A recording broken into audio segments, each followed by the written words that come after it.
ভিডিওটা দেখে লইন মাদার সুতে কি কয় বাদে মাদার সুত্রে আমি রিপ্লাইটা দিতাছি।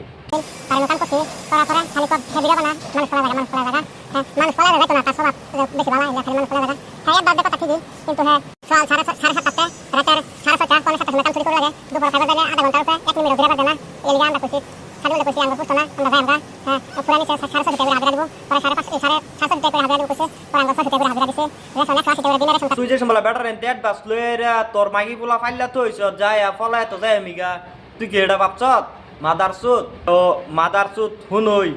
তুই যে রেন্ডি কামো নাম দিছত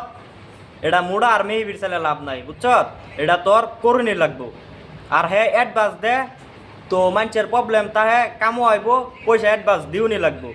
আয়া হেরা যে ফলায় যাবো গা হেডা না মাদার সুত তোর কি তো কামো আইব মানুষের এনতে পয়সা লইব লই ফলায় যাইব গা তো তুই কি ভাবছত এটাই যে তুইও পয়সা লইয়া ফলায় যাবি গা জিন্দিগি তো ভাবিস না যে মাদার সুত যা কই দিছি অনেক সময় আছে যেন পয়সা অ্যাডভান্স লবি কামো যাবি ভালো মতনে কাম করে আইবি কোনো ধরনের ফেতনা হইতো না। তুই যে সময় অ্যাডভান্স লইছত লইরা ভাবছস তো ফলায় যায় মিগা এলিগে অ্যাডভান্স লই হচ্ছত অনায়া দেখছত যে ওটলা যাতার কাম এলিগে যাতা লাগিয়ে বসছে থেকে গেছত গা যাইরা সাদিকুলের নামে আল বাল বদলাম গাইতেছত যাতে আর মানুষ না পায় সাদিকুলে যে বিল্ডিং হ্যান্ডেবার দিতাছে এটি তোর বাহায়া কাম করতেছে মাদার সুত এটি তোর বাপটি তো জাগা না পলাই আইরা তোর পলাই না স্বভাব আছে দেখে তোরা পলাই যাস গা তোর বাপ না যায় কাম করতেছে হেডি আর লেবার লইয়া হেডি লেবার পলাইয়া জানা নেক্সট টাইম আর এরম রোস মারিস না যায় মাদার সুত।